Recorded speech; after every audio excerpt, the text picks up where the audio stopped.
Movie की beginning scene में हम एक प्रिंस को देखते हैं जिसको अपने हुस्न पर गुरूर होता है। वो खूबसूरत लड़कियों को कासल में बुलाता और पार्टीज करता था। वो इंसान के हार्ट से नहीं बल्कि ब्यूटीफुल फेस से प्यार किया करता था। पार्टी के दौरान बाहर काफी तेज स्टॉर्म आ जाता है और एक बूढ़ी औरत कासल के अंदर आ जाती है और प्रिंस को गिफ्ट के तौर पर एक रेड रोज प्रेजेंट करती है। वो औरत काफी बूढ़ी होने की वजह से खूबसूरत नहीं होती, तो प्रिंस उसका मजाक उड़ाता है और रोज भी फेंक देता है और काफी इंसल्ट करता है। वो उसे समझाती है कि ब्यूटी इंसान के फेस में नहीं बल्कि हार्ट में होती है। और फिर वो बूढ़ी औरत अचानक से एक खूबसूरत लड़की में बदल जाती है क्योंकि असल में वो एक मैजिशियन है और वो रूप बदलकर प्रिंस को टेस्ट करने आई थी। प्रिंस माफी मांगता है मगर वो उसे कर्ज देकर पीस में बदल देती है और पार्टी में आए तमाम लोगों को डिफरेंट ऑब्जेक्ट्स में बदल देती है। हमें ये भी पता चलता है कि जो रोज उसने प्रिंस को प्रेजेंट किया था वो कोई आम रोज नहीं बल्कि मैजिकल रोज है। उसको ये भी कर्ज मिलती है कि इस रोज की आखिरी पेटल गिरने से पहले उसको सच्चे दिल से प्यार हो और वो लड़की भी उससे सच्चा प्यार करेगी, तब ये कर्ज उतरेगी, वरना लाइफ टाइम ये कर्ज रहेगी और प्रिंस हमेशा बीस्ट ही रहेगा, कभी इंसान नहीं बन सकेगा। सालों गुजर जाते हैं, प्रिंस और कासल को भुला दिया जाता है। फिर हम एक विलेज देखते हैं जहाँ पर बेल नाम की लड़की रहती है जो दिल की बहुत अच्छी है। उसके फादर काफी एक्सपर्ट है वॉचेस, लॉक्स और मशीन ठीक करने में। इसके पीछे हर वक्त गेस्टन पड़ा रहता है और उससे शादी करना चाहता है। बेल की मदर की डेथ उसके बचपन में हो गई थी। एक दिन बेल के फादर को शहर में काम से जाना पड़ता है और जाते वक्त वो बेल से पूछते हैं कि तुम्हारे लिए क्या गिफ्ट लाऊं, तो वो कहती है कि रोज लाना। उसके फादर को घर ना पाकर गेस्टन बेल के पास आता है और उससे शादी और बच्चों की बात करता है और वो इसे इग्नोर कर देती है। नेक्स्ट सीन में हम बेल के फादर को देखते हैं जो जंगल से गुजरते हुए रास्ता भूल जाते हैं और उन्हें एक रास्ता दिखाई देता है और वहाँ जून के मंथ में भी ठंड और स्नो पड़ रही होती है। आगे जाकर वॉल्व्स उनके पीछे भागते हैं और वो जान बचाकर एक कासल में पहुँचते हैं। अंदर जाकर वो बात करते हैं पर कोई रिप्लाई नहीं मिलता। कैंडल्स जल रही होती हैं, चेयर्स अरेंज होती हैं, खाना टेबल पर पड़ा होता है। वो खाने लगते हैं कि एक कप आता है और उनसे बातें करने लगता है। वो काफी डर जाते हैं और फिर वहाँ से भागने लगते हैं और कहते हैं कि आपकी मेहमान नवाजी का शुक्रिया। आगे जाकर उन्हें रोजेस दिखाई देते हैं तो वो एक रोज तोड़ते हैं। इसी वक्त बीस्ट भी वहाँ आ जाता है और उन्हें कैद कर लेता है और उनका हॉर्स भागकर बेल के पास आता है। वो समझ जाती है कि फादर किसी मुसीबत में है। वो हॉर्स पर बैठती है और हॉर्स बेल को कासल ले आता है और वो कासल पहुंचकर आवाज लगाती है और कोई रिप्लाई नहीं आता। ऑब्जेक्ट्स कहते हैं ये वही लड़की है जो कर्ज तोड़ सकती है। उसे आवाज सुनाई देती है मगर कोई दिखाई नहीं देता। फिर उसे अपने फादर की आवाज आती है और वो कैंडल्स उठा के वहाँ पहुँच जाती है जहाँ पर फादर कैद हैं। वो उसे कहते हैं कि ये ऑब्जेक्ट्स और कासल बातें करते हैं, यहाँ एक बीस्ट भी है, तुम यहाँ से चले जाओ, ये काफी अजीब जगह है। वहीं बीस्ट आ जाता है और कहता है तुम्हारे फादर को रोज तोड़ने की सजा उम्र कैद हुई है। तो वो कहती है कि रोज तोड़ने की सजा और वो भी उम्र कैद। काफी हैरान होती है तो बेल कहती है उसे अपने फादर से मिलने अंदर जाने दिया जाए, जिस पर बीस्ट कहता है अगर ये डोर एक बार ओपन होके क्लोज हो गया दोबारा कभी ओपन नहीं हो सकेगा। अंदर जाकर वो अपने फादर से मिलती है और उन्हें धक्का देकर डोर बंद कर देती है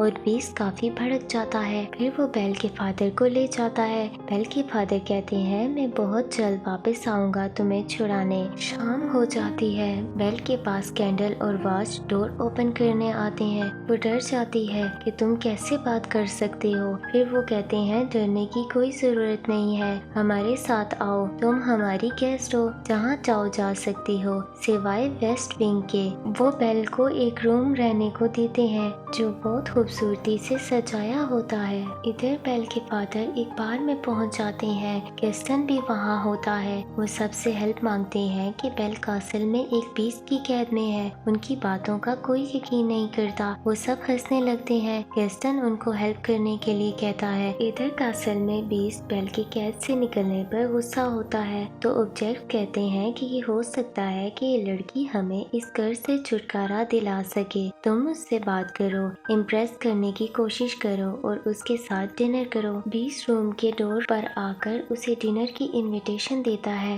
बेल इनकार करती है तो वो गुस्से से वहाँ से चला जाता है। ऑब्जेक्ट्स काफी परेशान हो जाते हैं कि अब क्या करें। बीस्ट वेस्ट विंग में जाता है और मिरर से कहता है मुझे लड़की दिखाओ। वो उसे बेल दिखाता है। रोज की पेटल्स कम रह गई हैं। देखकर परेशान हो जाता है। बेल फरार होने की कोशिश कर रही होती है तो वहाँ टी पॉट और कप आ जाते हैं और कहते हैं बीस्ट गुस्से का सख्त है पर दिल का अच्छा है, तुम नीचे आओ, हम तुम्हें अच्छा सा डिनर खिलाते हैं। और उसको शानदार डिनर देते हैं, डांस करते हैं, गाना गाते हैं।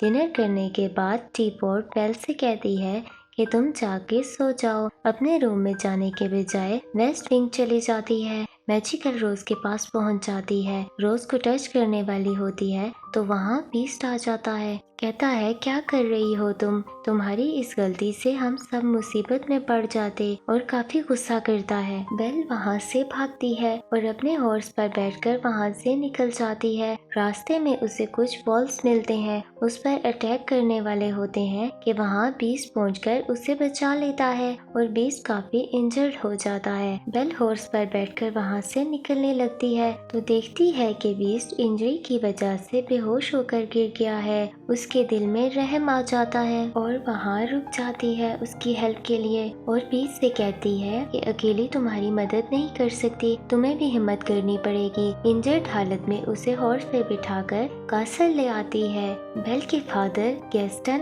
और उसका दोस्त हॉर्स पर सवार होके जंगल की तरफ आते हैं। बेल के फादर को रास्ता ठीक से याद नहीं आ रहा होता जिस पर गेस्टन गुस्से में आ जाता है, उनको काफी मारता है और रोप से बांध के ट्री के पास छोड़ जाता है। बेल बीस्ट की मरहम पट्टी करती है। कासल में मौजूद तमाम ऑब्जेक्ट्स बेल को देखकर खुश हो जाते हैं, थैंक्स कहते हैं और उसे बताते हैं कि रोज की तमाम पेटल्स गिर गई तो ये कर्ज हमेशा रहेगी, हम कभी भी इंसान नहीं बन सकेंगे। वहाँ जंगल में अगाथा नामी एक औरत बेल के फादर को बचा लेती है। अगली सुबह बीस्ट के पास आकर बेल पोइट्री पढ़ती है तो बीस्ट उसके आधे शेर को पढ़कर पूरा करता है। इसके बाद बीस्ट बेल को एक बड़ी लाइब्रेरी में ले जाता है और कहता है जो बुक भी चाहिए हो पढ़ सकती हो। बेल बहुत ज्यादा खुश हो जाती है क्योंकि उसे बुक्स पढ़ने का बहुत शौक होता है। बेल और बीस्ट एक साथ टाइम स्पेंड करते हैं, खाना खाते हैं, बुक्स पढ़ते हैं और अच्छे दोस्त बन जाते हैं। बीस्ट उसे एक मैजिकल बुक दिखाता है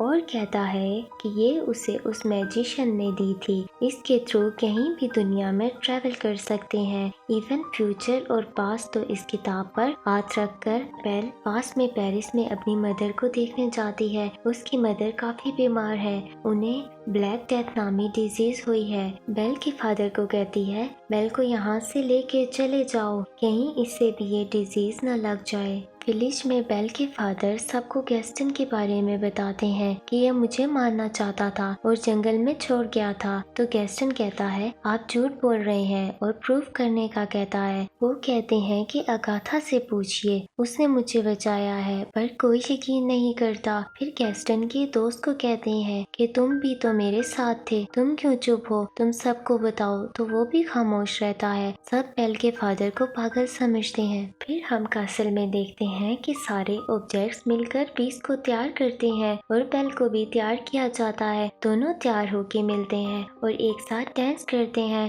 डांस के बाद बीस्ट कहता है कि उसे बहुत अच्छा लगा है, उसने सालों बाद आज डांस किया है। बेल अपने फादर को बहुत मिस कर रही होती है तो बीस्ट कहता है तुम उन्हें देखना चाहोगी, तो उसे मिरर देता है जिसमें वो देखती है कि विलेज वाले उन्हें मार रहे हैं। तो बीस्ट कहता है अपने फादर को जाके बचाओ और वो मिरर भी उसे देता है और कहता है जब भी मेरी याद आए तो मुझे मिरर में देख लेना। फिर बेल वहाँ से चली जाती है। सारे ऑब्जेक्ट सेट हो जाते हैं। उन्हें एक उम्मीद थी कि बेल ही वो लड़की है जो ये कर्ज उतार सकती है। बीस्ट और तमाम ऑब्जेक्ट सेट हो जाते हैं। बीस्ट उसे काफी मिस करता है। विलेज में तमाम लोग मिलकर बेल के फादर को बांधकर कैद कर लेते हैं। बेल भी पहुंच जाती है और कहती है मेरे फादर को आजाद करो, जिस पर सब विलेज वाले कहते हैं कि तुम्हारे फादर ने कासल और बीस्ट की झूठी कहानी बनाई हुई है। बेल कहती है कि ये सच है। तो गैस्टन कहता है कि प्रूव करके दिखाओ। तो मिरर से कहती है कि मुझे बीस्ट को दिखाओ। मिरर बीस्ट को दिखाता है तो सब उसे देख कर डर जाते हैं। गैस्टन कहता है कि ये जादू है और ये कितना भयानक है। बेल कहती है ये दिल का अच्छा है। गैस्टन कहता है बेल पर भी जादू कर दिया गया है और कहता है कि हमें हर हाल में बीस्ट को मारना पड़ेगा, ये हम सब के लिए खतरा है।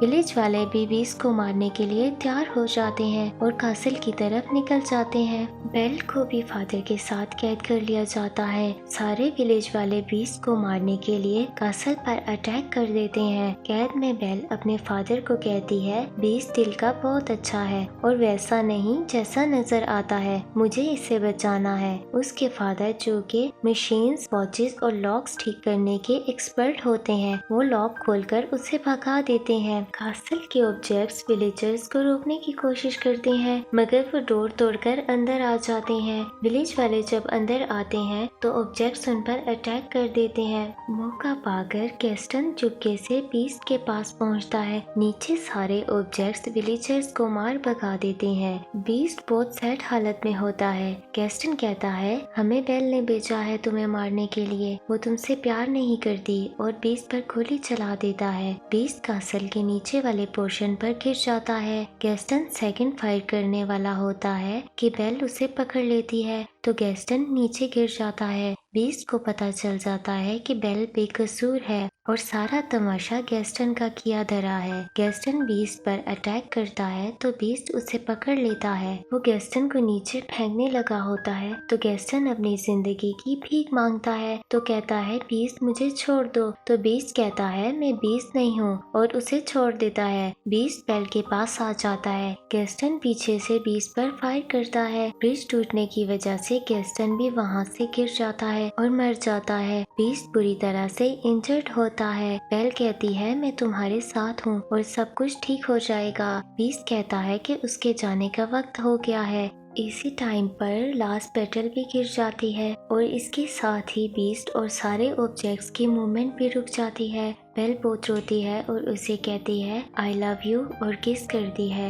वहाँ अगाथा भी मौजूद होती है। हमें ये पता चलता है कि वो मैजिशियन और कोई नहीं अगाथा ही है और उसके साथ ही अगाथा अपनी कर्ज वापस ले लेती है। बीस्ट इंसान के रूप में वापस आ जाता है। ऑब्जेक्ट्स भी फिर से इंसान बन जाते हैं। इंसान बनकर सब लोग आपस में खुशी से मिलते हैं और डांस करते हैं और मूवी की हैप्पी एंडिंग हो जाती है। अगर आपको मेरी एक्सप्लेनेशन पसंद आई हो तो प्लीज मेरे चैनल को सब्सक्राइब करें, वीडियो को लाइक करें और दोस्तों के साथ शेयर करें ताकि मुझे मोटिवेशन मिल सके।